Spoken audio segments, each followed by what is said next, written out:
జననీ పృథివీ, ఈ భూమి మన తల్లి. అమ్మ కోసం అమ్మ మెడలో గొలుసు నాకు కావాలని, అమ్మ కాలికున్న అందెలు నాకు కావాలని కొడుకులు కొట్టుకుంటుంటే, కొడుకులు లాగేసుకుంటుంటే ఆ అమ్మ నగలు పోతున్నాయని ఏడవదు, నా కడుపున పుట్టిన కొడుకులు ఇలా అయిపోయారని ఏడుస్తుంది. మీరు అలా కొట్టుకోకండి. ఈ తల్లి పృథివీ మనందరికీ.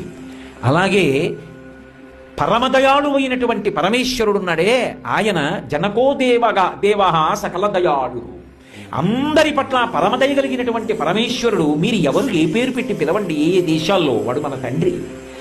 మన ప్రవర్తన బాగుంటే తండ్రి సంతోషిస్తాడు, నాకు ఇటువంటి కొడుకు పుట్టాడంటాడు. మన ప్రవర్తన బాగుండనప్పుడు మన తండ్రిని మనం ఏ పేర్లు పెట్టి పిలిచినా ఆయన బాధపడతాడు, అయ్యో నా బిడ్డలు ఇలా ప్రవర్తిస్తున్నారని. అందుకని మన తండ్రి సంతోషించేటట్టు ప్రవర్తిద్దాం. ఆ సకల దయాళు అయినటువంటి ఈశ్వరుడిది ఏ దయో, ఆయన బిడ్డలమైన మనకి ఆ దయే ఉండాలి. ఆత్మావై పుత్రనామాసి, తండ్రిలా కొడుకుంటే మర్యాద. అంత దయాళు అయినటువంటి సర్వేశ్వరుడి బిడ్డలం మనం కూడా అదే దయతో ఉందాం తప్ప దయని విడిచి క్రౌర్యాన్ని మనం పెంచుకోవద్దు.